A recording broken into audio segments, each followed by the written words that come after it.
If Okay. if the action is, should TPB write a letter to Amada about the urgency to begin their conversion to electric fleet, that could be an action. Alternatively, it could be a discussion and board can advise staff to send a letter with the sense of the board. Yeah, I was going to suggest, and Gary, I was going to ask you if this works for you. If we move it to the discussion, so you're sharing an update, not an action item, and after we go through it, and again, I'm assuming we're going to have a good discussion. And then Gary, if you wanted to make a motion to then suggest that the TPP board, write a letter to Amada talking about the urgency of the electrical fleet, that seems like that might be the way to do that. Okay, that'll work for me. Thank you. Okay. Excellent. Okay. So we will be prepared for that I, discussion under the director's report, right? Yeah. I'm sorry, somebody was jumping in there. I'm sorry, sorry, this is Pam. I have no way to raise my hand, obviously, on the phone. So let me know when I can make a comment, because I do have a thought on this. Go for it, Pam. Okay, thank you, Charles, or Mr. Chair.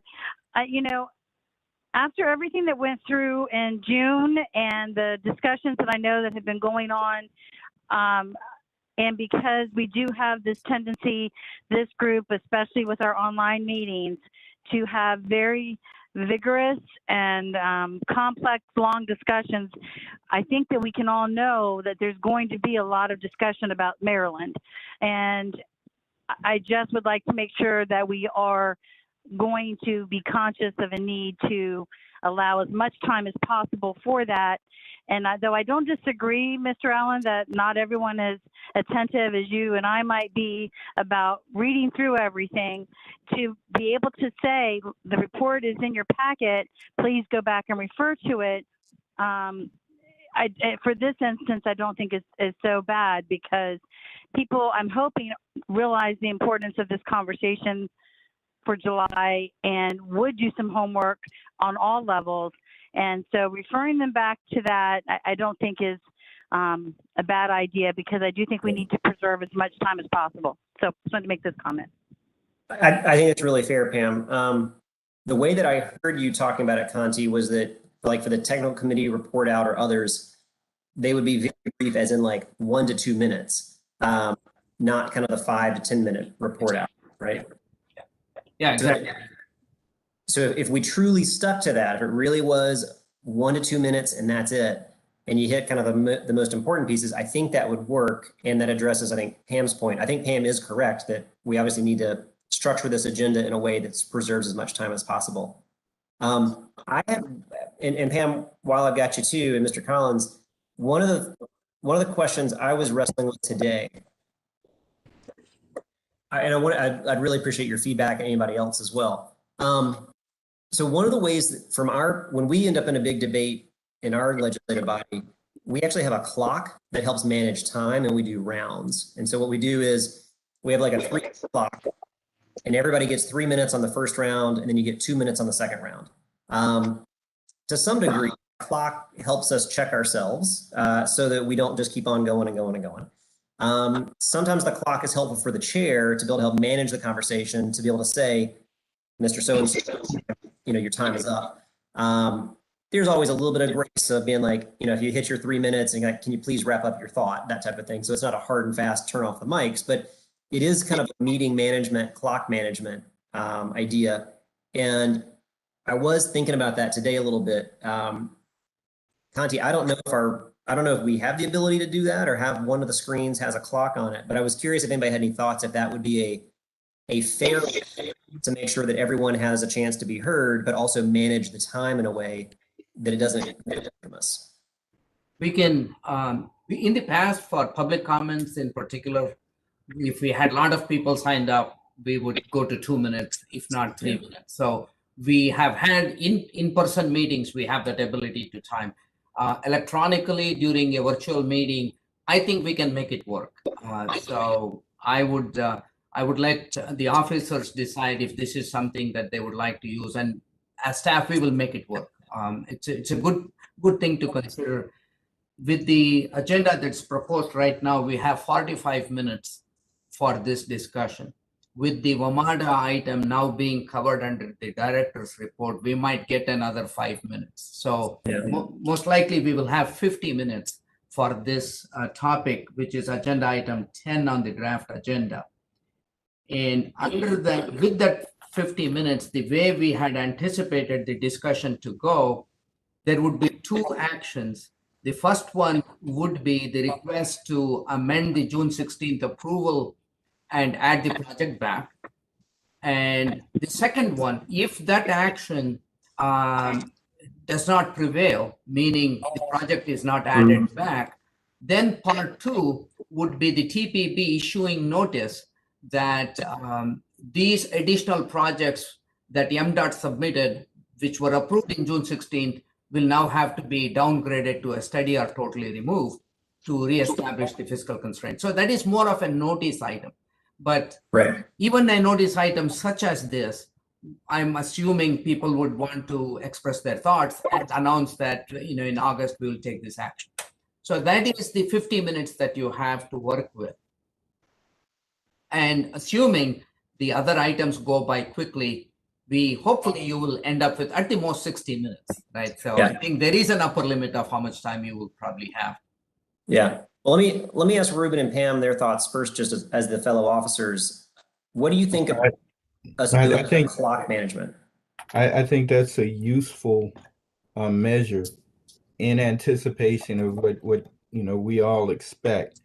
And when you talked about creating like that initial layer of the 3 minutes, and then the follow-up being reduced time, I think that's even more effective. But I would also kind of add to that, allowing opportunities for different voices, so you don't have the same people immediately following up. So maybe kind of measuring that by allowing new voices to come in, and then once those new voices came in, then provide an opportunity for the follow-up from others, because I think that will be very useful, just in anticipation of what we will likely see. So no, I agree. In my mind, I was thinking that so the way that I would do this, like with my council body, would be everyone has the opportunity to speak first on what we call the first round. So you can't speak twice. So 10 of us have 10 different perspectives, but we each get recognized for our one kind of 3-minute round, if that's what we think might be the right amount of time. But you can't go again until everyone has had a chance to speak that first time, and then you go to the second round, which is that shorter time. I would have to do my best. One of the things that I've found is hard in a virtual setting is it's hard to see who puts their hand up. So you try to do your best to kind of see as many hands as you can and kind of get the lineup as best you can. But that's what I was thinking. Pam, any thoughts you have? Yeah, so I concur with what you all are saying. I hope that Lynn could maybe help you with who has already spoken and keeping track of that. I love the idea of the time, but I am a little concerned that our M.D.V. might need more than 3 minutes. I can't recall from the agenda because I'm not looking at it, but as long as there's going to be opportunity, especially in the beginning, that's going to probably need to be more than 3 minutes of an explanation. I want to make sure that questions are getting answered. And I think explaining these rules, maybe even in the agenda packet, as well as starting off the meeting by saying, because we're having these anticipated vigorous conversations, this is going to be how this is going to work. You're going to be allowed 3 minutes. Everyone's going to get a chance before you can rebuttal, reply, whatever, so that people, like you said, can think before they speak and what they really want to get across. I think you're right. I think it will help control things a little bit better instead of people speaking over each other or the same people speaking all the time and not allowing maybe for everybody to get an opportunity. I appreciate that, Pam. So from a clock management perspective, because I agree with you, let's say I've got a really important question that I want you to give an answer on, but I don't want to run out of time.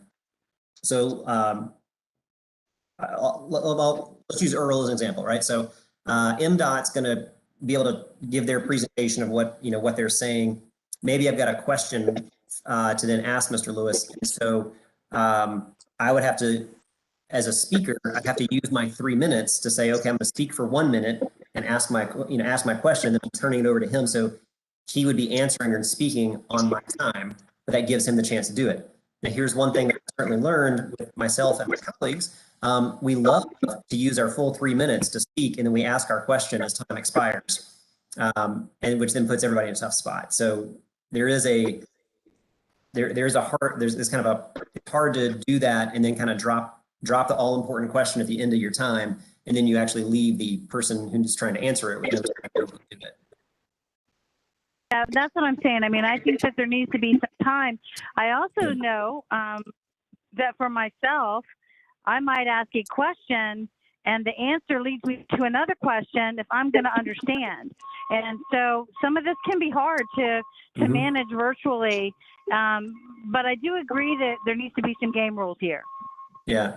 And I'm trying to think about how to do it, how to make sure we have as fair a conversation as possible, recognizing that I think there's going to be some strong opinions on different sides of a debate.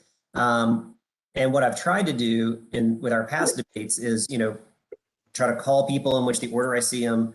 Don't let somebody get to go back to back on times, but also, have some flexibility. So when kind of to your point, Pam, like one question answer creates now another follow-up question, to not cut it off prematurely, but at the same time be fair about delegating time. Because what I don't want is for one side to feel like they got slighted of not having enough time to kind of be able to make their points or ask their questions, and the other side, somehow get more time.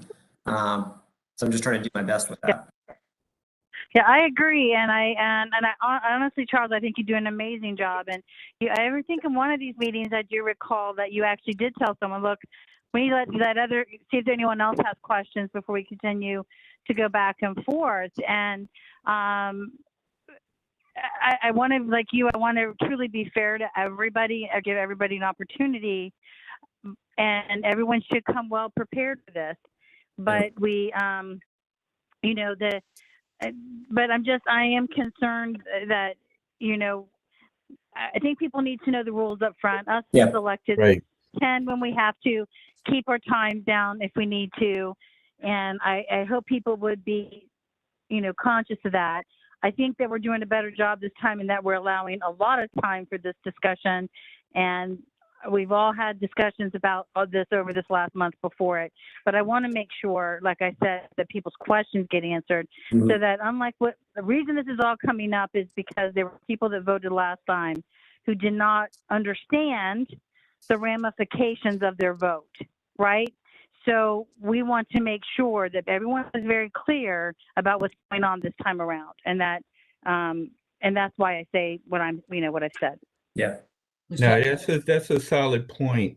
And, in hindsight, you're absolutely right. I think giving as much notice going into the meeting of what the ground rules are, I think that will be to our best interest.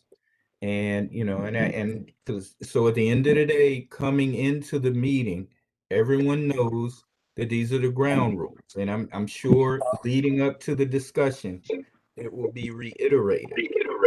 I think that the best approach to respond to this. All of us have dealt with, pretty contentious issues, and so you kind of know what to expect. But at the end of the day, people will generally respond to the rules. Once you make it clear, these are the rules, and people generally respond to that. Yeah. So, Mr. Allen, I think you're both right. I was wondering, based on this discussion, if we have, say, 60 minutes or 50 minutes to plan, last time there were about 30 members who participated and voted. So assuming even 25 of them would speak or have a question, we are looking at only 2 minutes per person, sort of thing. So we will get to the exact amount of time. But in terms of process and questions, I was wondering if this is something that could work. which is when we come to the agenda, what is the first item? What is the part 1 of agenda item 10, which is adding the project back is what has been requested by MDOT, by VDOT, by City of Gaithersburg. Now we got a letter from them yesterday evening. So if that is the thing, that is an action that was taken to remove, and now we are coming back with a request to add it. So I'm wondering if we would upfront give MDOT 3-4 minutes to say, make your best case to why this project should be added, because we know a lot of things about this project and we know about the concerns because we discussed that at the last month. What has changed? What is the case?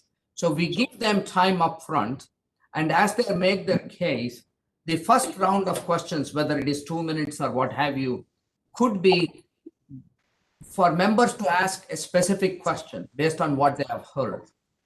And then that might take up about 30 minutes or what have you, everybody's questions. And the questions can be compiled, MDOT can provide the answer. And then you could give, if time permitting, give everybody a minute later based on the question and answers to simply state what their position is before you vote. So anyway, that was just an idea. I see Ms. Russell has her hand up. So she I was has. just saying, now that we're not screen sharing, I can see their hands up. So Kelly, I can see you now.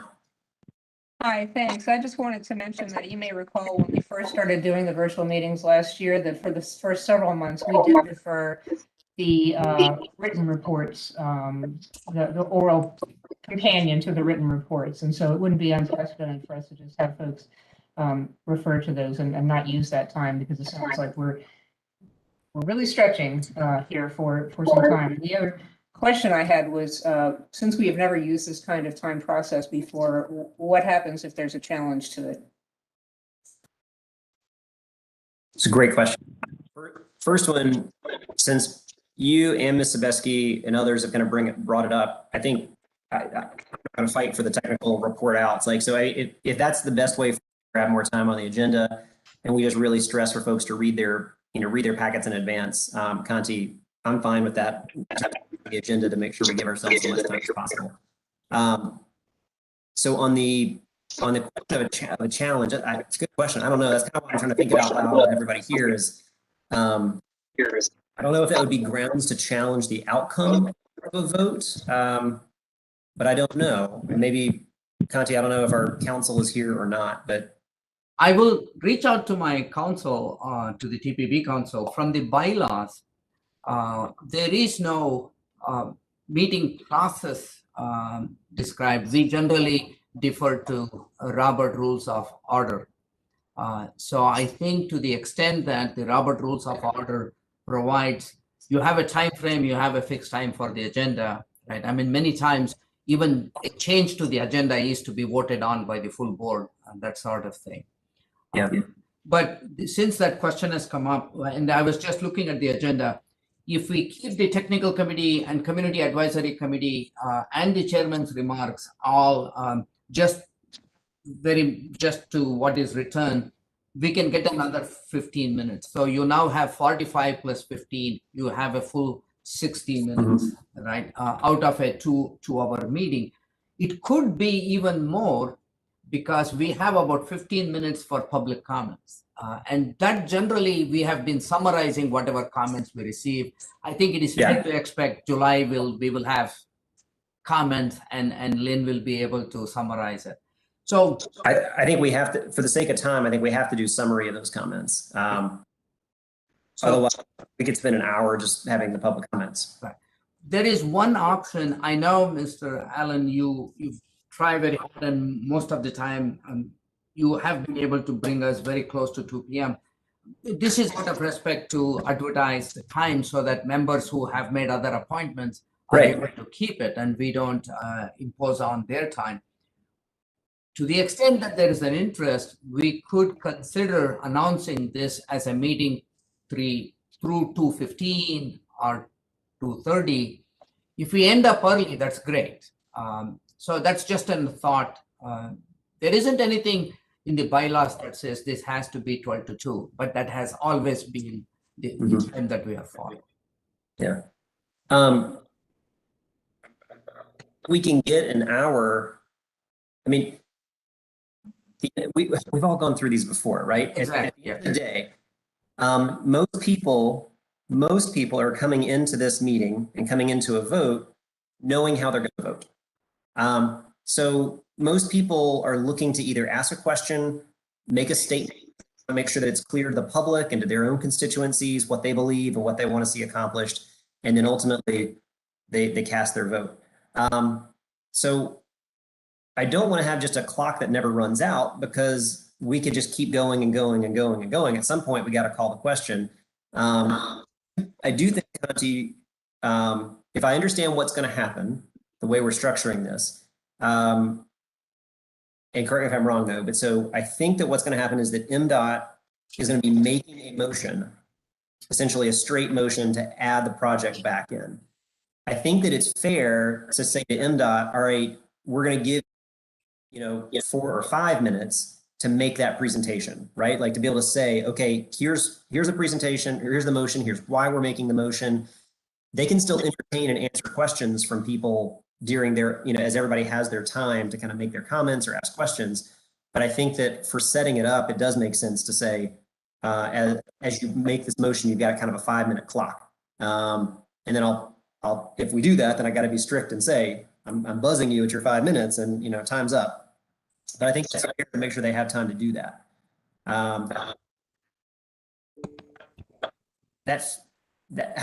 With all due respect, Chair, I feel that some people may be concerned that this isn't trying to mute some of the conversation by. You mean in terms of having a clock?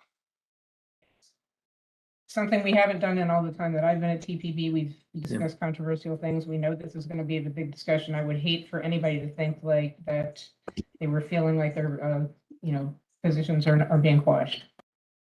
Yeah, no, I agree with you. And that's why I felt like this is a space to kind of hash it out a little bit and get people's feedback on it. But that's why I think that the notice piece is so important. So again, when you're going in the meeting, you know what you're working with. I mean, I think generally speaking, people respond to that. Now, you're right. If you came into the meeting and then guess what, you introduce that as the meeting proceeded, that's one thing. But I think there's ample time to let people know, and there's a legitimate reason why time management is extremely important in moving into this, because otherwise maintaining that thought process, the meeting could last 2 or 3 hours beyond what the scheduled time is.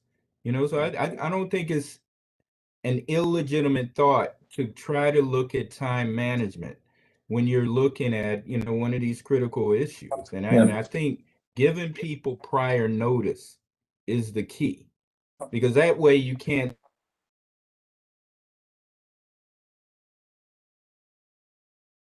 Yeah, I think, Kelly, and the reason why I'm trying to think about it, like, would this be an effective way to do it? I'm going to be in the position at some point during a debate where I'm just going to pick on Conti, so I don't pick on anybody else. Conti's making his point, right? He's talking about how he thinks really strongly about this, and it's been going on for 2, 3, 4 minutes. And at some point, I got to say, Mr. Srikanth, I'm going to need you to wrap up, please, because there's other people. And then I have to somehow make sure that I'm being fair about that. The person who holds the opposite strong position for Mr. Srikanth has the same amount of time. And a clock just helps us do that in a way that is level playing field. So everybody has their, I'm just using 3 minutes as an example, but everybody has their 3 minutes. I definitely don't want it to be interpreted though as somehow someone's being squashed. To some degree, I think if I don't have a clock, I could be more susceptible to someone saying, hey, you didn't give my perspective the amount of time that I should have, because someone will feel like I gave someone too little time or something like that. So to some degree, I thought a clock might be kind of a level set so that everybody knows this is how much time I have to make my point. And if I can't make it in my 3 minutes, I gotta wrap it up and move on to the next thing. But I definitely am sensitive to your point, because that's not what I definitely don't want that to happen.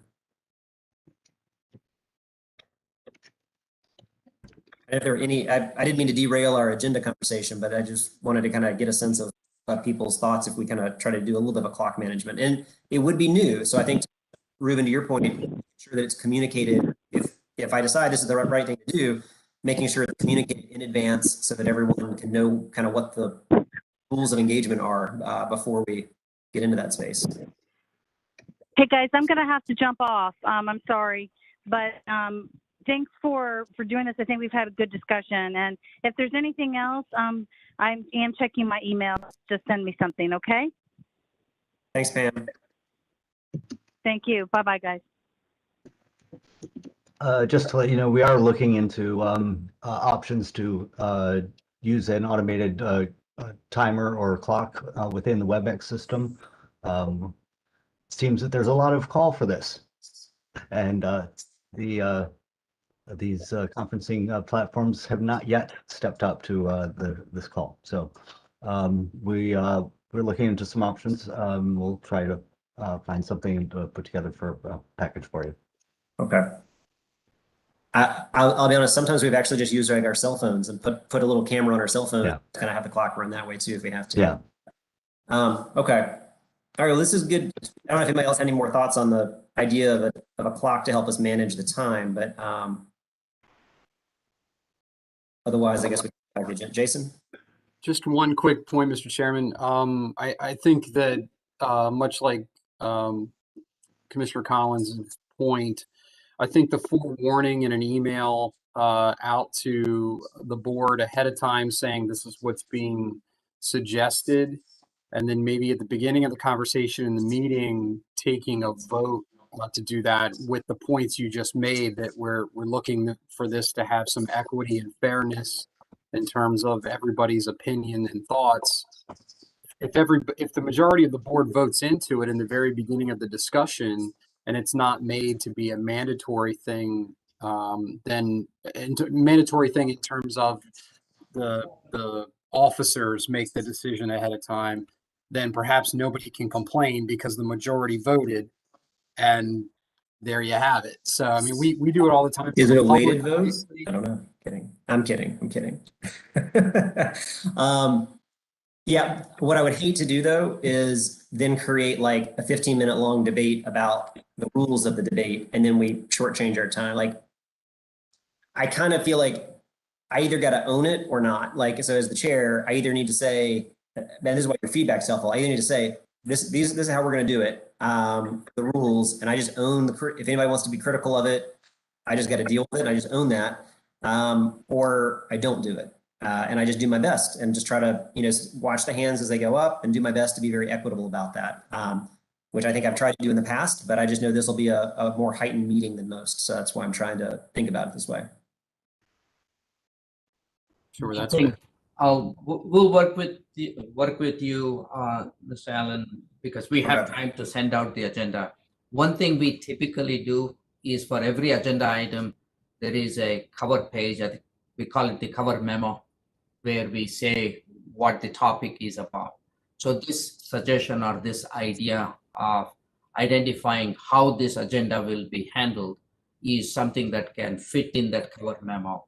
And when we send out the meeting materials, we can add an additional sentence. Please look at this thing for agenda item 10, or might end up being number 9 if we remove the WMATA item. So. Okay. And to Conti and TPB staff, I didn't warn you I was going to bring this up. It occurred to me like at lunch. So no, that's okay. Sorry for not giving you much of a heads up. I just was trying to think about how to manage the conversation. Okay. This helps us.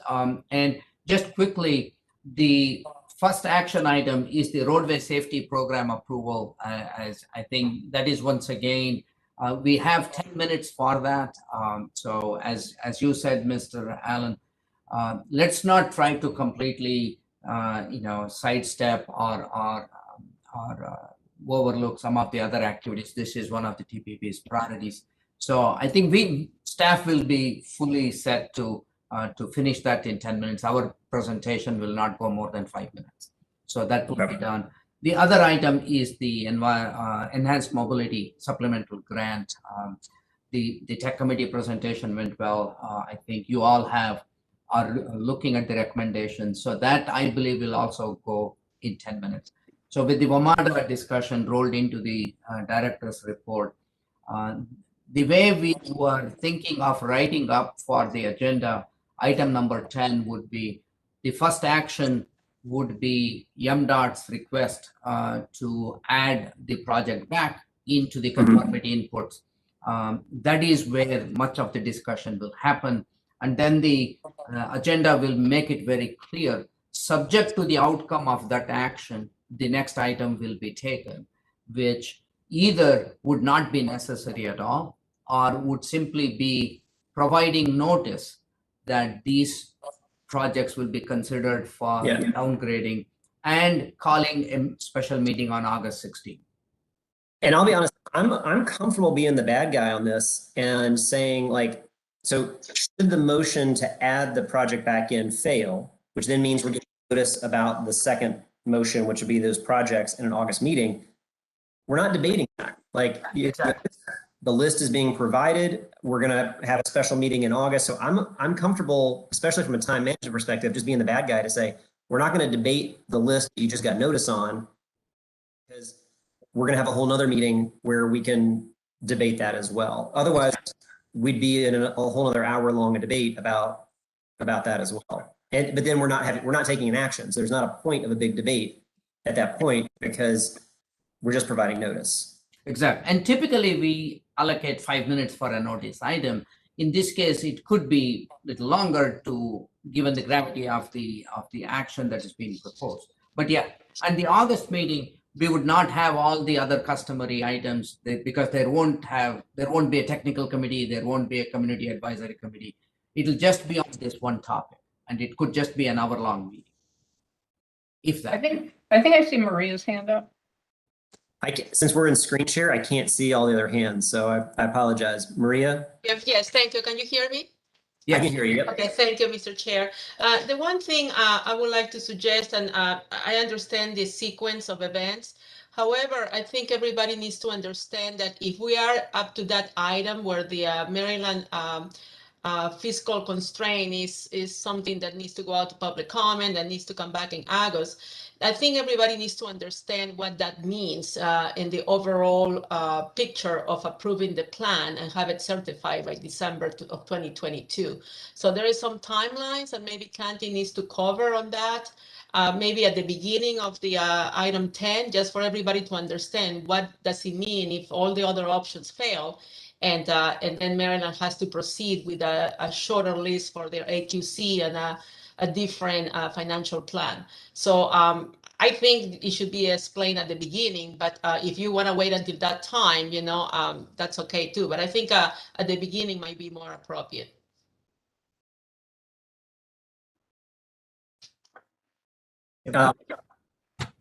I think between Conti or even I could do it during kind of very brief chairman's remarks. We could spell out to say, just so that everyone knows, here are the two steps. And I can kind of, as I did like at the last meeting, I can kind of reiterate so that, several times throughout to make sure people know kind of what the action is that we're debating, what would be the secondary action, and try to make that as clear as possible. Right, and for them to understand that if we are to the third part of these, there is another meeting coming up in August, and August there has to be a resolution because we cannot, continue to string along with the actual plan approval. Thank you. Yep.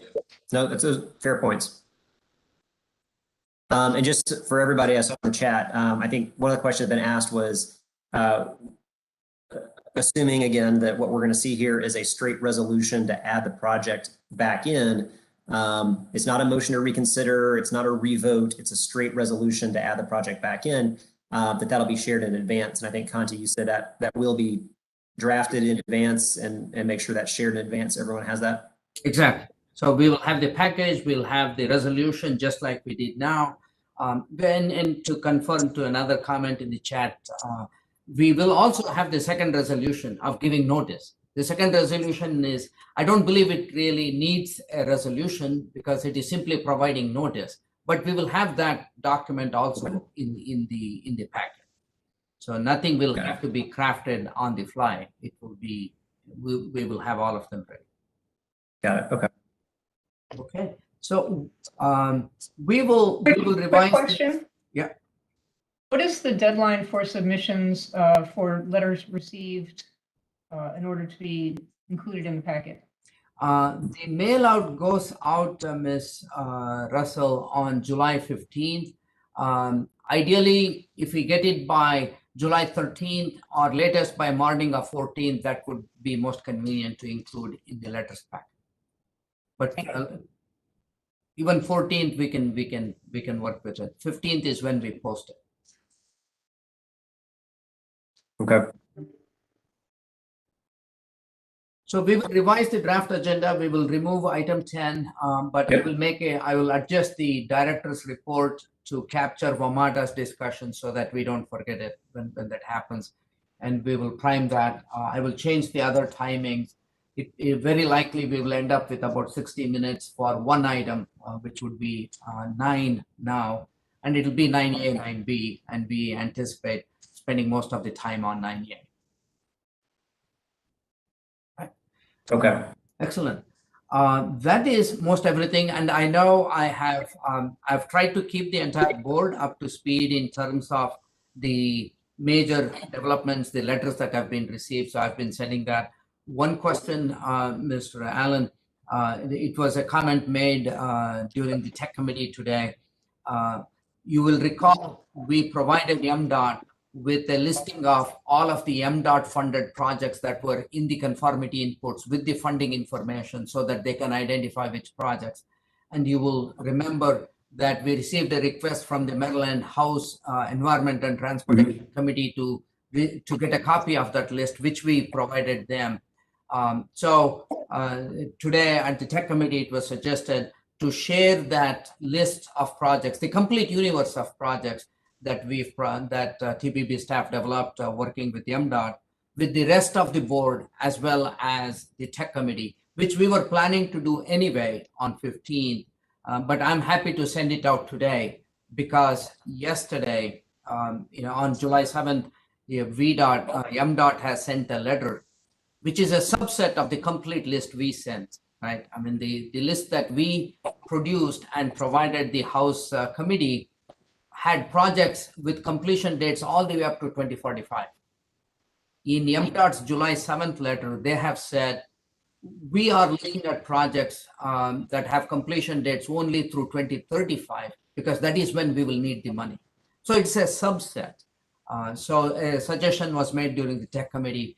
Can we see the complete list that TPB has in its plan? And which is what we sent to the House committee. So I'll probably send it out. You already have that list. The officers have that list, but I will send it to the rest of the board as well. Okay. And then I guess it goes without saying that at the meeting we'll have council be present. Yes. I assume there will be questions at some point, process related, that may come up. Right. She'll be there. She was not able to join us this afternoon, but she'll be there. All right, excellent. And Conti and Charles, this is Earl. I just want to make sure on the agenda. I know I heard removing item 10. Are you gonna have an item related to the proposal to amend? Yes. Our agenda item 10 will become number 9 because 9, which was a WMATA tip action, the steering committee took care of it. All right, I just wanted to be sure of that. Thank you. Appreciate that, Mr. Lewis. Trust but verify. All right, and then Conti, I also hear you say you're going to kind of frame it as like 9A and 9B. Yes, just to make it clear. So when during your remarks, you'll be able to say, this is how it is going to go. Right, and 9B is contingent upon how 9A goes. Exactly. This is Carrie with MDOT. If 9B is technically a notice item, should it not be included under an action item number? Technically. Point. I don't think it matters. I can just remove those items are there just for organization. I mean, I could remove the whole title of it if it. I think that it would just be clearer to do 9 as an action, 10 as a notice. Gotcha. Or would it be an action because it's a motion to provide notice? Maybe that would work. Yeah. Yeah, I think that would work. I think keeping it separate, distinct items makes it clearer for everyone involved. I think, Kelly, I get Mr. Allen's point, right? Typically, the notice items are a separate item because it is not subject on the board approving. That, like, it's a tip amendment. We are going to amend the tip, so we are giving a notice. So I think in this case, would the board have to approve issuing this notice? Because there is also a convening of the August meeting that is part of that. Okay, gotcha. Yeah, I get that. Thanks. Sure. We can work with that. Okay. Excellent. So this is really helpful. I appreciate the discussion. It's going to be easy. This is great. Okay. I will reach out to you, Mr. Allen, in terms of the cover memo, how we say the process for the discussion. I'll reach out to you and get your feedback on it once we have the full timing and we are able to do it. Yeah, and perhaps TPB staff could help me with this, just so that we can kind of estimate what we think makes the most sense.